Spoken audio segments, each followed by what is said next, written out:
Hey guys, and welcome back to the No Huddle Fantasy Sports MLB DFS Slurve video here on YouTube. It is Tuesday, August 4th, 2020, and we are talking specifically MLB DFS here on FanDuel pricing. But again, a lot of this does carry over to DraftKings, a lot of the analysis, the who's, the whys. So if you're playing on DraftKings, this should also be helpful.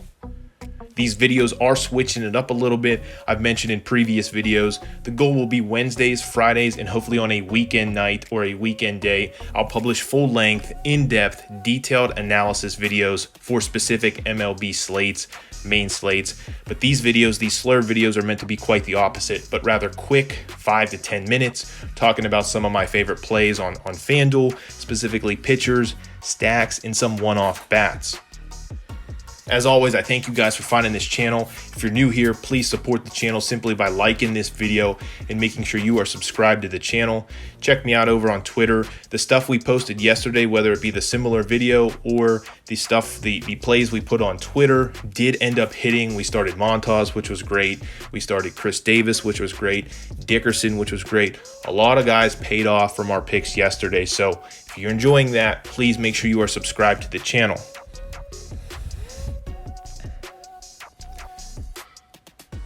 That being said, let's jump right into tonight's action. Let's just navigate here to the main slate, pick a random contest, and start talking about our pitchers. Really narrow again today, just like yesterday. Unfortunately, FanDuel is a little wrong here with Scherzer listed as the starting pitcher. It's actually Patrick Corbin, but this is what we're going to deal with, and we got to get used to it simply because of what's happening with COVID, the postponement of games. A lot of games are being moved around. A lot of teams aren't playing, and then they are playing. Scherzer was expected to start today. He's been bumped to tomorrow. Today is actually Patrick Corbin. Would have been interested in both of those guys, but we don't have that option here. Don't start Scherzer, even though he's listed as probable.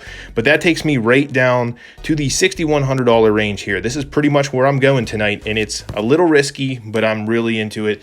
I'm going to be starting Jesus Luzardo for Oakland, top prospect, big live arm guy, getting his first start tonight at home for Oakland. He has pitched a little bit already this year, both times out of the bullpen, pitching 3+ innings, did relatively well in those starts, did pitch out of the bullpen last year. But the big thing with this guy, number one, is the price. You don't need a whole ton here, but he does have that upside, huge K upside.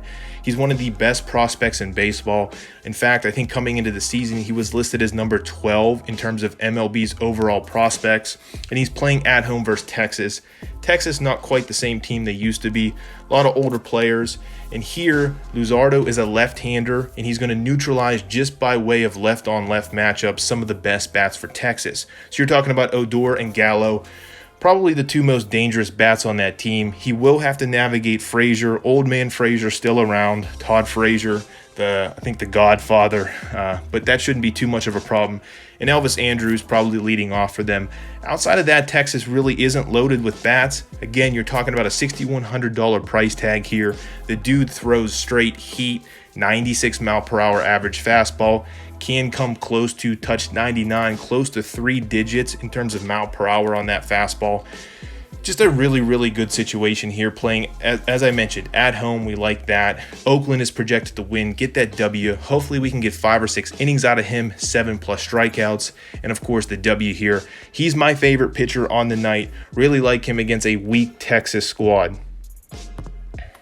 Since I don't have Patrick Corbin to talk about, the only other guy I'm really considering tonight is Hendrix for Chicago, another guy playing at home. I like that.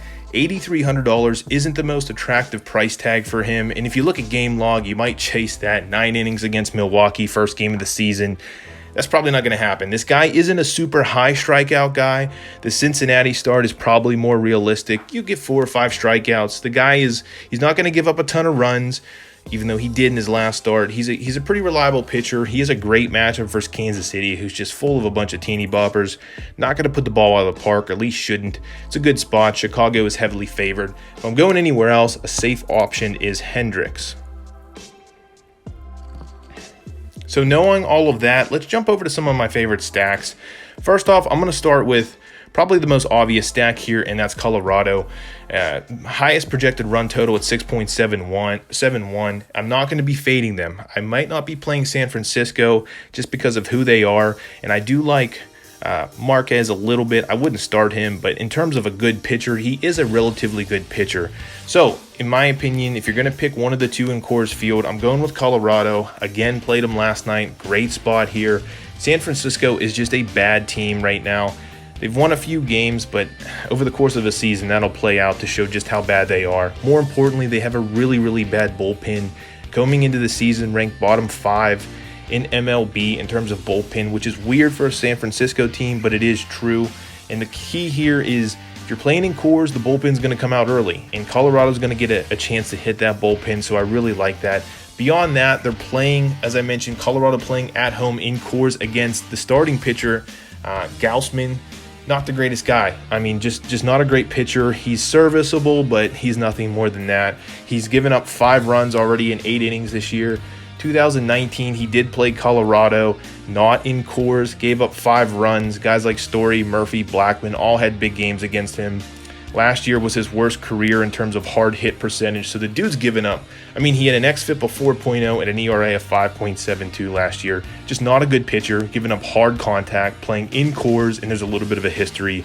You just gotta like Colorado tonight at 6.71 projected runs, which may obviously change as we get closer. The next team I want to mention here in terms of stacks is the Atlanta Braves playing at home. Again, I don't really like to take bats at home. You like pitchers at home, bats on the road. And that's simply because you might not get that extra at-bat in the 9th inning. But they are playing at home against Shoemaker, a guy that hasn't pitched over the last couple of years, suffered several injuries, just not the same pitcher he used to be when he pitched for the Angels. Pitching for Toronto tonight in Atlanta. Shouldn't get much run support from Toronto. Atlanta, just a ballpark built for lefties. Shoemaker, a righty, and he's going up against a lineup of Atlanta players that are just absolutely loaded with left-handed at-bats. I mean, power at-bats. So you got Freddie Freeman, of course, the main guy here. Relatively, I wouldn't say cheap, but a good price tag. The good price here is on Matt Adams. He should be batting in the middle of that order, another power lefty. But then they're just loaded with others. I mean, you're talking about Albies, Freeman, Adams, mention those 3 power bats right there. Then you have Camargo, Inciarte, Markakis if he starts. Other guys that are just left-handed, good at-bats. Just a bunch of different bats here that are going to load up essentially 4, 5, possibly even 6 left-handed bats against Shoemaker. It's not going to be a pretty sight. The good thing here is they're projected over 5 runs, 5.09 to be specific. So you know they're going to get some run support. They're getting the support from Vegas. The big thing here, I mentioned Shoemaker coming off of injury, not the same pitcher he used to be. I think he's averaging a 21% strikeout rate, not the greatest, not super high, so people are making contact. 1.20 home run per 9, so he is giving the ball up. So a great stack, in my opinion, is Atlanta. The next stack I want to mention here are the Los Angeles Angels playing tonight. Last game of the night in Seattle. I like that. Seattle, not the best park for hitters, but it's a road team, which we're looking to attack here, or we're looking to stack here. Pitching against Justin Dunn. There's not a lot on him. Not a big book on him. Relatively new pitcher. Only pitched a couple innings so far this year and then a couple innings last year. But he's been absolutely mauled in the time he's had by left-handed at-bats. I checked his minor league log. Not a lot going on there. Just an average pitcher. I mean, he struck out some guys, had a 10-plus strikeout rate for a couple of years in the minors. But there's nothing exciting here. The big thing here is Seattle's bullpen is absolutely trash. Arguably the worst bullpen in all of baseball. So we're going to get to that bullpen early, and that's a good thing. They give up a ton of walks. You can see here, even Justin Dunn in his first start of the season gave up between walks and hits 4 total in 3 innings. And you just got to love the bats that are offered from the Angels themselves. Of course, if you're going to stack, you're going to play Mike Trout. Justin Upton is available. He's a guy that actually, if you look back at his stats, hits right-handers, if not equal, a little bit better than left-handers. So for a right-handed at bat, that's a good situation. There's other guys. They're calling up Joe Adele, their highly touted prospect. He should be in the lineup tonight. A great guy for them to add to that lineup, to give them. He's not available, unfortunately, here on FanDuel to start, but he's going to just give them more firepower. He's a highly touted prospect. He's been in the system for a little while. He should just add to that lineup. A really good lineup here. Anyone else you want to start? Fletcher leading off. He's having a great season so far. A lot of right-handed bats, but don't be scared away from that. You don't necessarily need to only attack left-handers with right-handers. I think for the Angels lineup against a really bad bullpen, I like them as that late-night hammer at 10 o'clock. I'm going with an Angels stack. The only other stack I'd mention here is Houston. Originally, I liked Houston a lot, but I've looked into it, and they're playing in Arizona, of course. Arizona is a great ballpark, just like Coors, if the roof is open.